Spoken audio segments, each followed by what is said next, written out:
The Black Lives Matter funding scandals just keep on piling up. The Associated Press has got its hands on a 990 filing from Black Lives Matter, and there's a lot of questions that need to be asked. Like, why is it that the family and friends of those associated with Black Lives Matter, the organization, were receiving such large payouts, large salaries, buying mansions, having parties? Was all of this necessary? My friends, we're going to dive into the world of the Black Lives Matter nonprofit. I'm going to show you how much money they were getting paid and the lives they were leading. And I want to tell you it's all above board. That is to say, it appears nothing wrong was done. Now, you may not like how nonprofits function. You may not like how BLM is taking this money and how Patrisse Cullors is buying houses, buying a $6 million mansion, having parties in it, paying, her brother. I think she's paid, was her brother's company, or she hired her brother and then contracts out to companies that are associated with her friends and family to the tune of nearly $1 million in some instances. And I can tell you, it's probably all legal. And the bigger issue here, too, is while we may take issue with how they're using this money, do you think anybody who gave BLM money cares? Maybe some. But I see these headlines. We've got Fox News, BLM co-founder Patrisse Cullors has group flooded with white guilt money. Okay. All right. I understand why we'll take issue with people giving them money and them using it to lead lavish, wealthy lives. Well, still, if guilty white people want to give up their money to these particular individuals to live wealthy, lavish lives, I don't know what you say to that. I don't know what you say. Because this is what nonprofits do. This is what nonprofits do. Patrisse Cullors admits using $6 million California mansion for parties, and paying exorbitant salaries. I want to dive into the world of nonprofits and tell you why I left them. I didn't work for nonprofits all too long. It was over the span of a couple of years. I'd been working in fundraising and marketing efforts. And this is par for the course, baby. Here's the story. Let's talk about BLM using their money and the scandals that are erupting. The Daily Mail says Patrisse Cullors' brother is one of two highest paid staffers at Black Lives Matter and is responsible for handling security at the group's controversial $6 million LA mansion. They say Black Lives Matter co-founder Patrisse Cullors' brother is paid is one of the two highest salaries at the organization for being head of the security team. The former leader had said previously that her sister, mother, and brother were employed with the Black Lives Matter Foundation. But new financial filings last week revealed Paul Cullors is paid more than dozens of other employees at the severely scrutinized organization. Although the May filing, first reported by the Examiner, does not reveal the exact amount Paul Cullors is paid yearly, it does state he is one of the two highest compensated employees. Oh, wow. I had the AP story, but forgive me, Washington Examiner. It appears that you had the story first. The organization will be required to disclose what employees it paid upwards of $100,000 in its 990 financial disclosure filing. News that Patrisse Cullors' brother receives the greatest compensation at BLM comes on the heels of mounting criticism toward the doomed ex-leader of the organization. Well, quote, "While my brother is the head of security, my mom and sister did work at the property. There are also dozens of people who work in the organization that is Black folks and are doing amazing work." After her resignation in May 2021, it's been revealed that BLM purchased a $6 million lavish home in Los Angeles with charitable donations. Patrisse Cullors has also come under fire for receiving a $120,000 payment in consulting fees. Ah, so brilliant. Cullors has repeatedly denied claims she took money from BLM for personal matters and has reiterated that all the purchases and transactions, including the lavish 6,500 square foot studio property home, were legitimate. Quote, "The idea that the foundation received millions of dollars and then I hid those dollars in my bank account is absolutely false," Cullors said, calling those claims a false narrative. Well, I am particularly well positioned to explain to you the wonderful world of nonprofits without making any accusations towards Patrisse Cullors or friends or family, because it may all be on the level. I'd like to point out a few things real quick and then talk to you about how nonprofits work. Patrisse Cullors says the idea that she took the money into her bank account is absurd. foundation relies on consultants from the Associated Press. They say the foundation has relied on a small grouping of consultants, some of whom have close ties to the founders and other BLM organizers. For example, the tax filing shows the foundation paid nearly $970,000 to Trap Heels LLC, a company founded by Damon Turner, who fathered a child with colors. The company was hired to produce live events and produce other creative services, Bowers said. Okay, we get another one. The foundation paid more than $840,000 to Colors Protection LLC, a security firm run by Paul Colors, Patrice's brother, according to the tax filing. Because the BLM movement is known for vehemently protesting law enforcement organizations, the foundation felt its protection could not be entrusted to former police professionals who typically run security firms, said Bowers, adding, the foundation sought bids for other security contractors. $970,000 to Trap Heels LLC. What does that mean? I'm going to come out and defend. I'm going to defend the Black Lives Matter organization here. $970,000 may be over the span of a year. Black Lives Matter may have been spending, $80 or so thousand per month on events. That's normal. Now, I don't know for sure. It may not be the case. It looks like we actually have a listed family member. So I've got private records. I don't want to pull up, but I have them on a separate screen. The $840,000 went to Colors Protection LLC. So that seems to be the case. I want to say, it seems like that's on the level. Now, a lot of people are coming out and claiming like this is egregious and bad. No, we'll talk about what's bad and I'll talk about the dirty games. But let's talk about what this means so I can help you better understand. Look, I'm not a fan of the Black Lives Matter organization. I think their ideals are bad. I think we can see them using parties. They did use this stuff for personal issues. But let's be correct right now. $840,000 to a private security firm. That is actually really low. No joke. That is very little money for security for Black Lives Matter. Now, conflict of interest because they're paying money to their friends and family. Oh, you betcha. See, I wouldn't do that to this degree, but also I have family who works for my company too. I have a couple family members who work here. Granted, I'm not a nonprofit. I don't see this as being the biggest scandal in the world, especially when, I can give you some insights into the security. Do you want to know how much it would cost for a full security detail? This is going to blow your mind. Between $3 and $5 million for the year for a full security detail. If you want a single for a company, they're barely spending any money on security. I would estimate that $840,000 in security, if they really are hiring security, because maybe they're doing nefarious things behind the scenes. They're looking at maybe, let's see, in a single day, if they want workday security, we're looking at 5 security guards and not even 24 hours.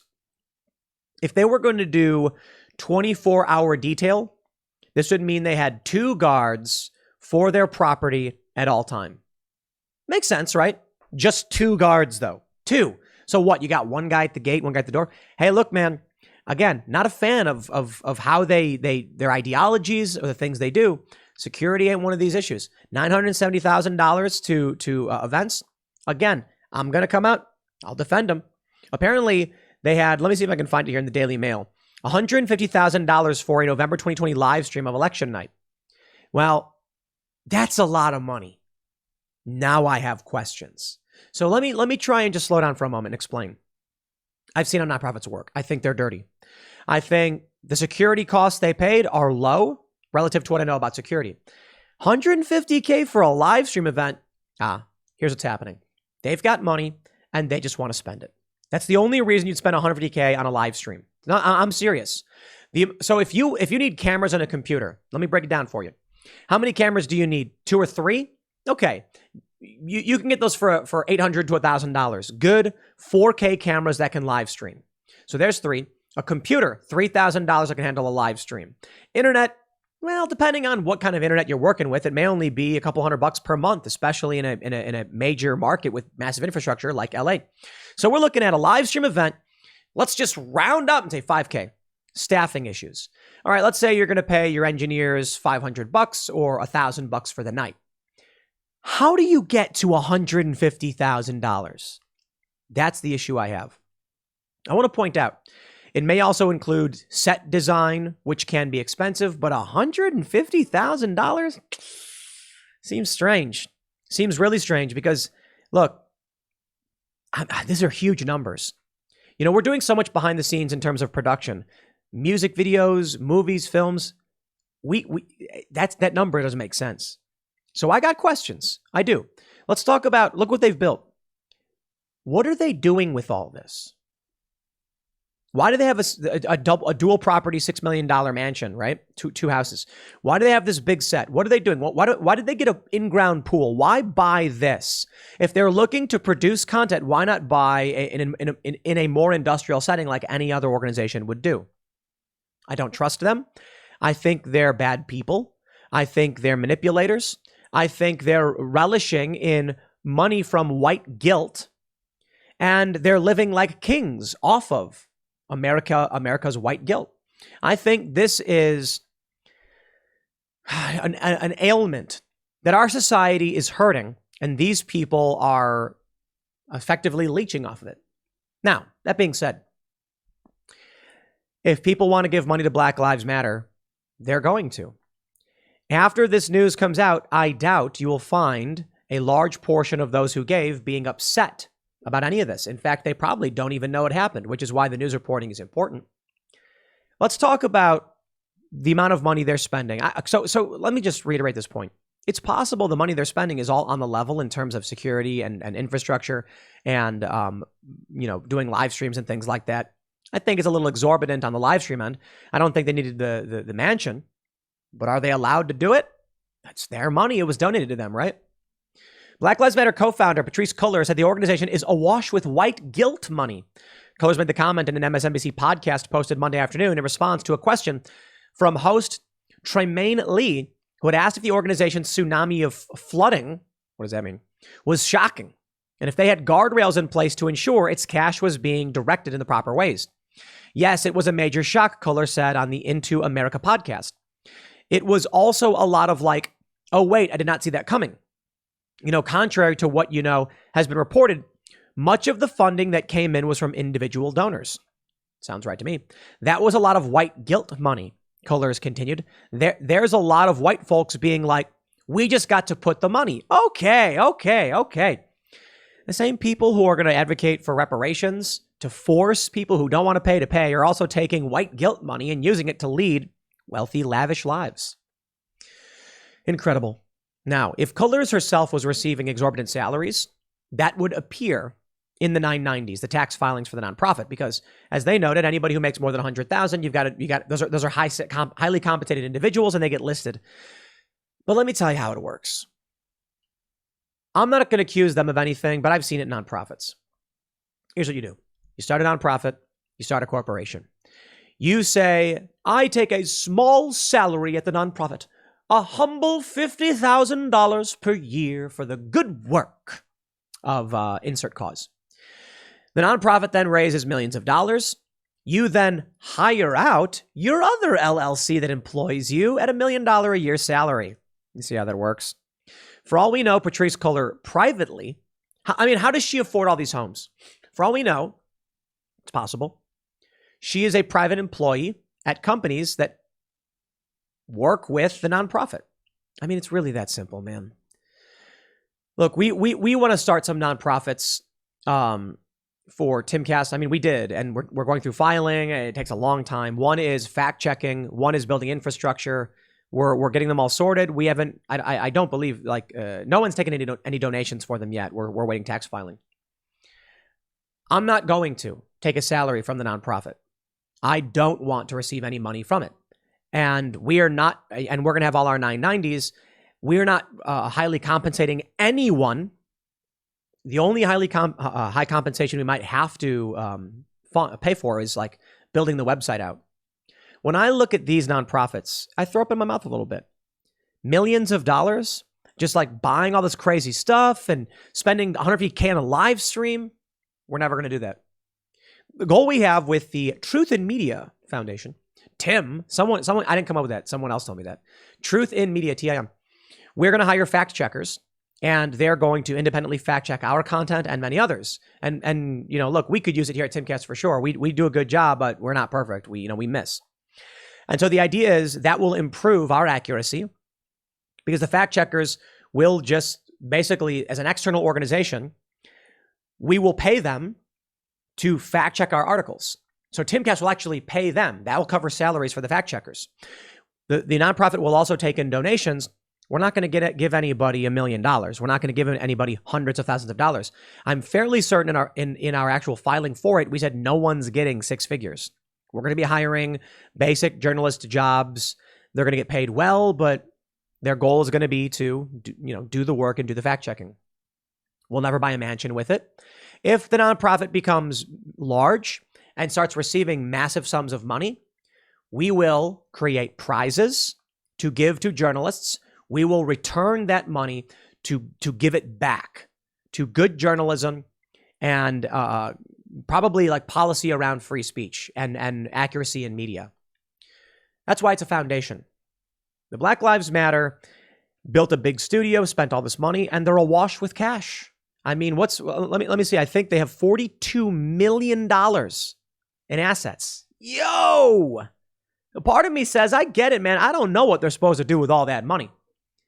And I'm not going to fault anybody for getting the money. Steve Bannon and this other guy, I'm sorry, I forget his name. We're going to build the wall. We're going to privately fund it. And they raised like $1 million. The guy took a salary. They tried locking him up. I think they did lock him up. Trump pardoned, I think, Bannon.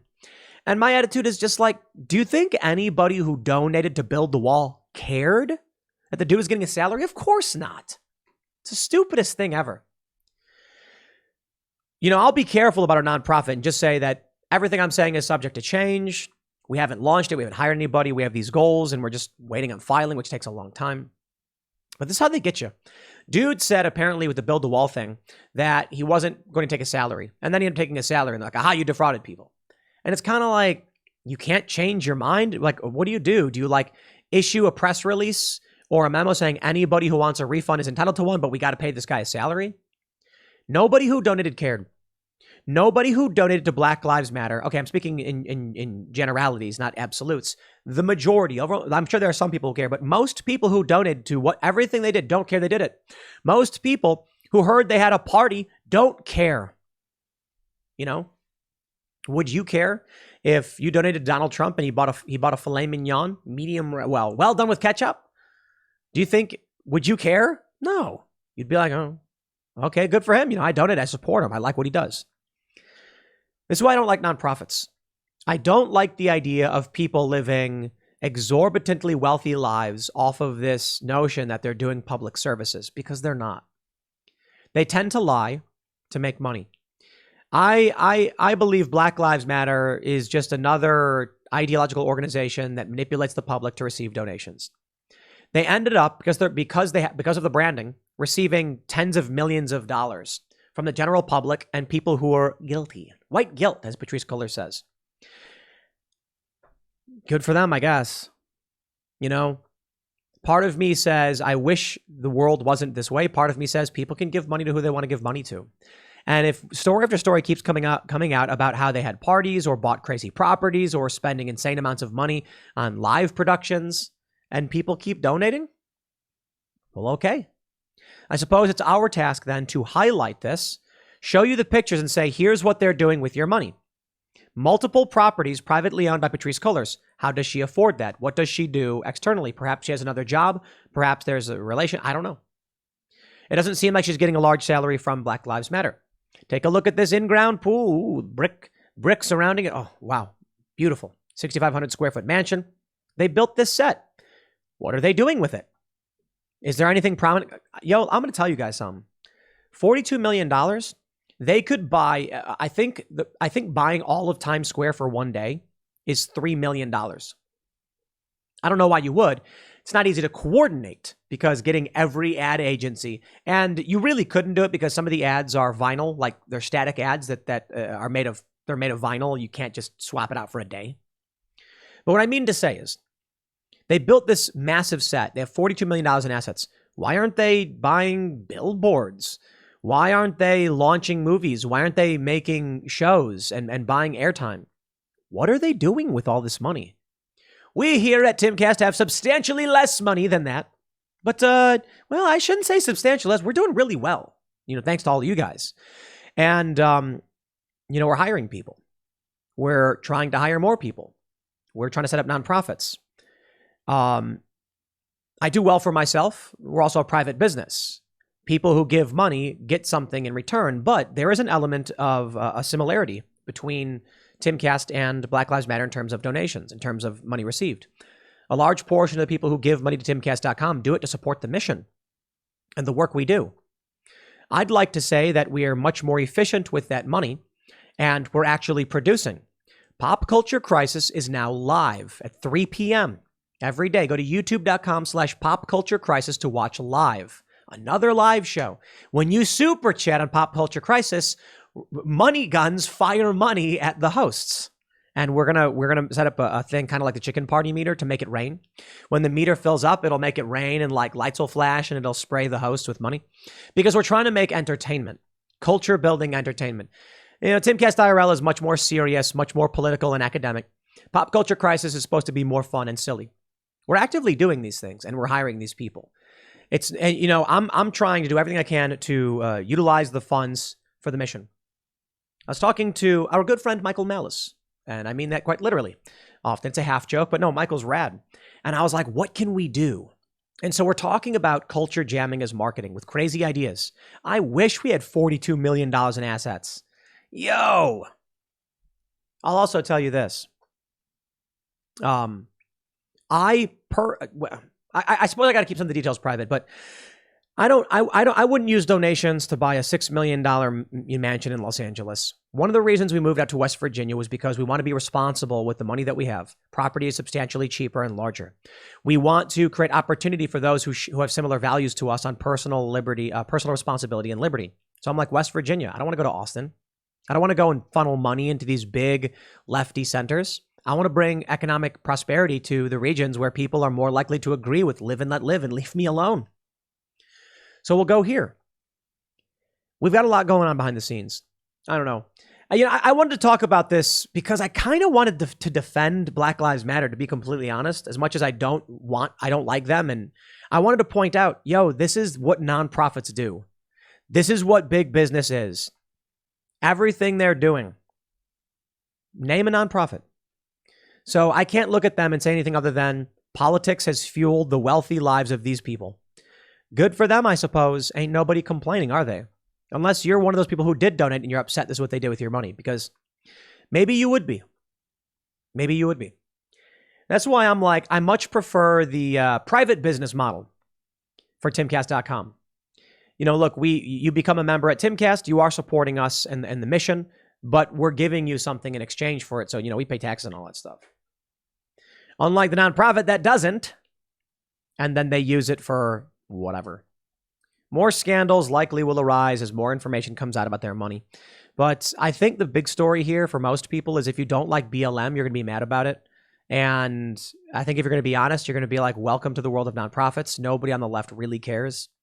I'll leave it there. Next segment's coming up at 4 p.m. over at youtube.com/Timcast. Thanks for hanging out, and I'll see you all then.